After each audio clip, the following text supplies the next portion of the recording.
siap memberi salam. Assalamualaikum warahmatullahi wabarakatuh. Waalaikumsalam warahmatullahi wabarakatuh.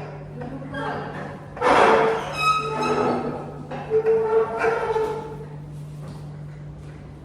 Selamat anak-anak. Pagi ibu. Apa kabarnya hari ini, sehat? Sehat. Alhamdulillah. Semoga kita selalu diberikan kesehatan oleh Allah sehingga kita bisa selalu belajar ya. Baik, sebelum kita mulai pembelajaran pada hari ini, mari sama-sama kita berdoa terlebih dahulu agar diberikan kemudahan dan kelancaran dalam belajar kita. Ketua kelas boleh tolong memimpin doanya. Doa dimulai. Bismillahirrahmanirrahim. Rabbi shrah sadri wa yassir amri wahlul 'uqdatam min lisani yafqahul qawli. Amin. Ibu absen dulu ya. Siapa yang tidak hadir hari ini? Kenapa mereka? Sakit. Kita doakan semoga yang sedang sakit segera diberikan kesembuhan sehingga bisa kembali beraktivitas seperti biasanya. Amin. Sebelum kita masuk ke dalam materi kita pada hari ini, Ibu mau tanya dulu nih, siapa yang masih ingat dengan materi kita minggu lalu? Yang kita tentang apa dan masih sedikit Tentang teks berita, yaitu teks yang melaporkan peristiwa atau kejadian yang faktual dan aktual kepada publik yang bisa ditemukan di media cetak, elektronik, dan digital. benar sekali. Teks berita adalah teks yang kita gunakan untuk memberikan kabar atau informasi kepada masyarakat tentang peristiwa yang benar-benar terjadi. Di dalam teks berita itu ada 6 unsur penting, yaitu apa, siapa, di mana, mengapa, bagaimana, dan kapan, atau yang sering kita sebut dengan hadis simbol. Nah, materi kita hari ini juga masih terkait tentang teks. Materi kita hari ini adalah tentang teks narasi. Nah, kalian telah baca cerita-cerita rakyat, mungkin seperti Malin Kundang atau Timun Mas. Tahu nggak apa perbedaan antara teks berita dengan teks narasi atau teks cerita?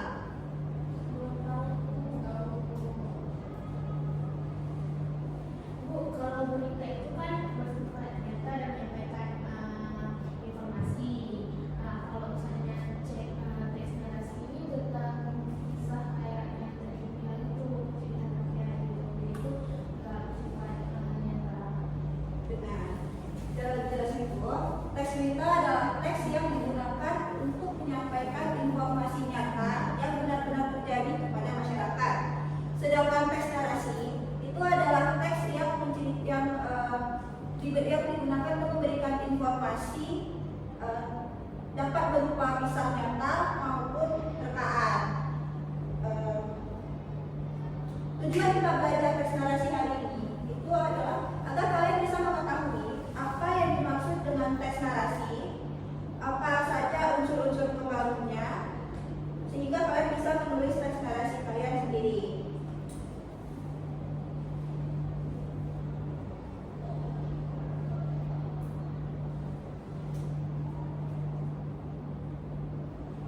Baik, sebelum kita membahas lebih lanjut tentang teks narasi, kita harus tahu dulu apa yang dimaksud dengan teks narasi itu. Teks narasi adalah teks yang menceritakan tentang suatu peristiwa secara berurutan dan dapat berupa fiksi maupun non-fiksi. Artinya, di dalam teks narasi itu kita bisa menemukan urutan kejadiannya itu secara runtut atau tidak loncat-loncat dari akhir ke awal masuk ke tengah, tapi kita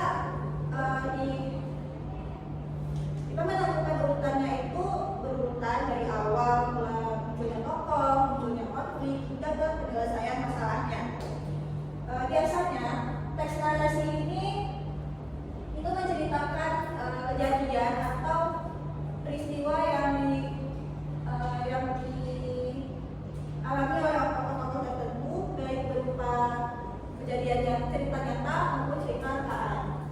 Untuk cerita nyata itu bisa kita lihat contohnya seperti biografi pahlawan, kisah perjalanan, ataupun pengalaman pribadi seseorang. Sedangkan rangkaan itu bisa kita lihat seperti cerita rakyat, dongeng, novel, legenda, ataupun sebagainya. Menurut Lidiono pada tahun 2007 menjelaskan bahwa pengertian narasi adalah uraian yang mengisahkan tindakan, kejadian, atau keadaan secara berurutan dari awal hingga akhir yang sehingga saling berhubungan antara yang satu dengan yang lainnya. Nah, dalam teks narasi, bahasa yang digunakan biasanya bersifat naratif. Bersifat naratif ini artinya adalah bahasa yang digunakan untuk menceritakan atau mengisahkan sesuatu. Ciri khas dari sebuah teks narasi itu ya adalah dalam teks narasi kita menggunakan kata kerja tindakan seperti memegang, berlari, menangis, ataupun sebagainya. Dalam teks narasi juga kita menggunakan kata sambung waktu seperti kemudian, setelah itu, tiba-tiba, pada suatu hari atau akhirnya. Nah, kata-kata ini itu bisa membantu kita membuat cerita itu lebih mudah dipahami dan lebih menarik dari awal hingga akhir ceritanya. Tujuan dari teks narasi itu ada dua. Yang pertama adalah untuk menghibur pembaca. Di sini pengarang ingin membuat pembaca itu menikmati ceritanya, merasa senang, terharu, atau bahkan penasaran dengan alur dan akhir dari cerita tersebut. Tujuan yang kedua adalah untuk menyampaikan pesan moral. Setiap cerita itu pasti ada pesan moral atau nilai kehidupan yang bisa kita ambil. Misalnya, kita bisa mengambil di sebuah cerita yang pesan moralnya itu pentingnya kejujuran, kerja keras, keberanian, atau mungkin kasih sayang.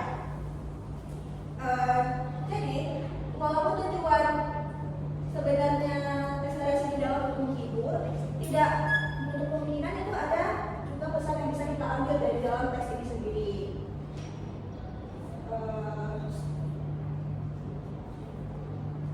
Struktur teks narasi juga memiliki struktur umum.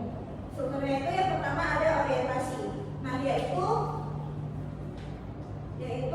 bagian pengenalan cerita. Di bagian ini kita dikenalkan dengan tokoh dan latar. Yang kedua komunikasi, yaitu bagian munculnya konflik. Yang ketiga yaitu resolusi, yaitu bagian penyelesaian masalah. Nah, kadang dalam teks narasi ini juga ada koda, yaitu bagian penutup atau pesan yang ingin disampaikan oleh pengarang kepada pembacanya. Selanjutnya kita masuk ke unsur-unsur pembangun teks narasi. Unsur-unsur pembangun teks narasi ini bisa kita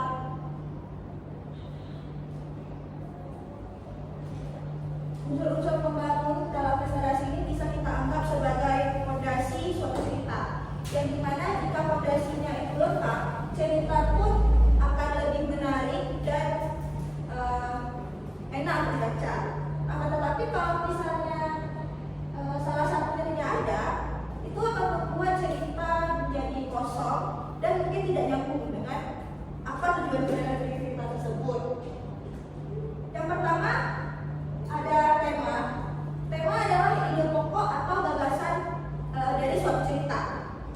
Tema itu bisa kita bilang sebagai hal yang ingin disampaikan oleh pengarang dalam ceritanya. Contohnya ada tema perjuangan, percintaan, persahabatan, keluarga, ataupun sebagainya.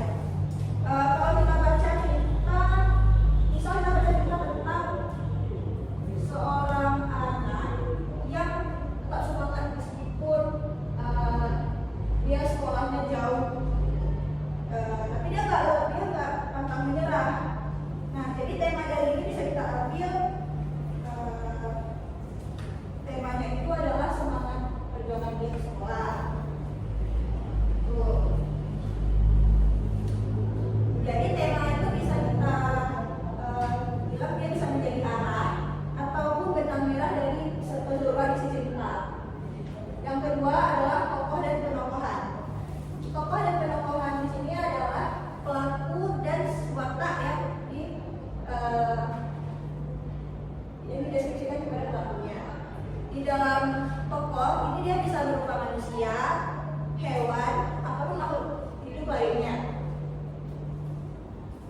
Bentuk penokohan itu sendiri adalah cara pengarang menggambarkan atau mendeskripsikan watak ataupun sifat dari tokoh tersebut. Misalnya, tokoh utama dibuat atau digambarkan sebagai sosok yang baik, yang ramah, sabar, ataupun sebaliknya bisa digambarkan sebagai sosok yang jahat, licik, ataupun sombong. Nah, di dalam tokoh dan penokohan ini juga ada istilah protagonis dan antagonis.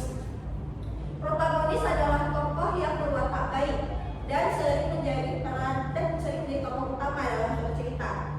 Begitu, sedangkan antagonis itu adalah kebalikan dari protagonis, yaitu tokoh yang berwatak jahat ataupun sering menjadi penyebab munculnya konflik. Penokohan ini bisa kita lihat dari dialog, tindakan, ataupun cara tokoh menyelesaikan masalah. Yang ketiga, itu ada alur atau plot. Alur adalah jalan cerita dari awal sampai akhir. Alur itu ada tiga, dia bisa maju, mundur, ataupun campuran.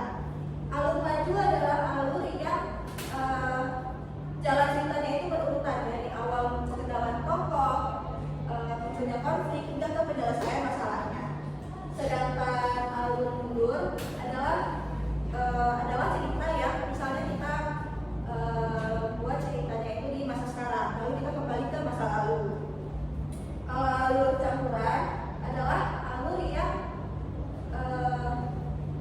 misalnya kita buat cerita itu pertama-tama ada alur majunya, terus kita kembali ke masa lalu, setelah kembali ke masa lalunya. Di dalam alur itu biasanya ada 5 tahap. Yang pertama ada pengenalan. Di sini itu kita diperkenalkan dengan tokoh dan latar. Yang kedua munculnya konflik, yaitu mulai ada konflik gitu. Yang ketiga puncak konflik, di mana konfliknya itu semakin menegangkan. Yang keempat penilaian, yang di sini tuh mulai ada jalan keluar dari masalah tersebut. Yang kelima itu adalah penyelesaian, di mana di sini masalahnya selesai dan ceritanya pun berakhir. Alur ini penting supaya cerita itu punya arah dan pembaca bisa lebih mudah untuk memahami muatan kejadian dalam cerita tersebut. Yang keempat adalah latar. Latar ini adalah tempat, waktu, dan suasana terjadinya peristiwa. Misalnya latar tempatnya itu di sekolah, waktunya itu pagi hari, dan suasananya itu gembira. Dengan latar, kita sebagai pembaca itu bisa seolah-olah bisa membayangkan bagaimana keadaan di tempat tersebut dan seolah-olah kita bisa merasakan kita sedang ada di dalam cerita tersebut. Yang kelima itu adalah konflik. Nah, konflik adalah masalah yang dihadapi oleh tokoh dalam cerita. Tanpa konflik cerita itu akan hambar atau datar. Dan konflik ini muncul antara pertentangan antara tokoh dengan tokoh yang lain ataupun tokoh dengan dirinya sendiri. Misalnya seorang anak berkonflik dengan orang tuanya karena perbedaan pendapat, ataupun seseorang yang berjuang melawan rasa takut pada dirinya. Konflik inilah yang membuat cerita menjadi menarik dan membuat pembaca itu penasaran bagaimana tokoh menyelesaikan masalahnya. Yang keenam itu adalah amanat atau pesan moral yang ada dalam cerita. Nah, amanat adalah pesan moral atau nilai kehidupan yang ingin disampaikan pengarang kepada pembaca. Biasanya amanat ini tidak ditulis langsung, tapi kita bisa mengetahui amanat itu dari keseluruhan isi cerita ataupun di akhir cerita.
Baik, di sini ada cerita tentang hadiah untuk ibu.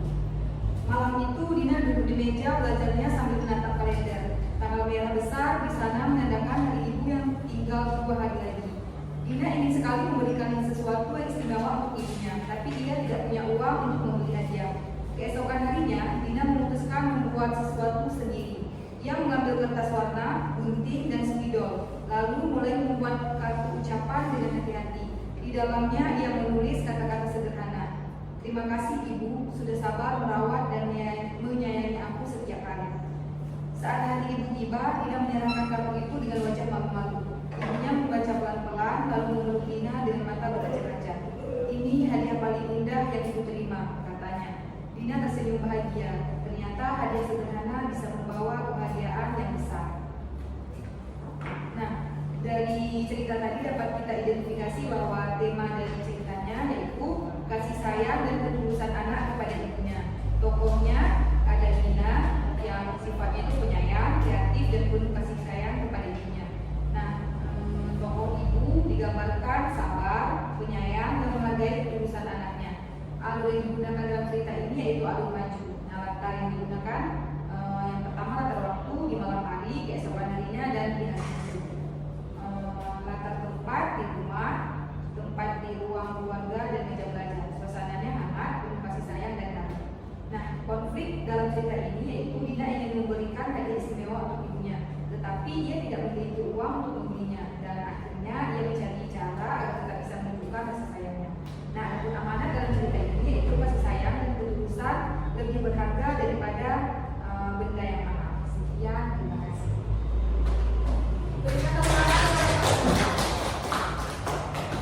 Nah, karena kita udah ada di penghujung jam, sebelum kita tutup ada yang bisa menyimpulkan apa yang kita pelajari hari ini? Yang kita Adapun kesimpulan dari materi yang telah disampaikan yaitu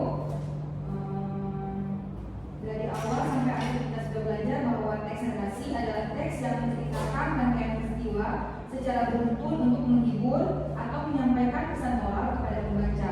Struktur teks narasi terdiri dari orientasi, komunikasi, dan ekspresi.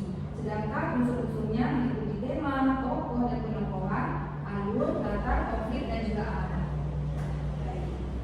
Ibu ingin kalian selalu ingat, dengan kalian memahami unsur-unsur teks narasi ini, kalian nanti bisa membuat atau menulis teks narasi karya kalian sendiri yang bisa dari pengalaman pribadi kalian, terus supaya kalian bisa terus mengasah imajinasi agar terus berkembang. Oke, oh iya, sebelum masuk hari ini, Ibu mau memberikan PR ke kalian. Silakan tulis satu teks narasi yang memang benar-benar dari pengalaman pribadi kalian, terus analisis identifikasi unsurnya. Minggu depan akan kita bahas bersama di kelas. Baik, Bu. Sekian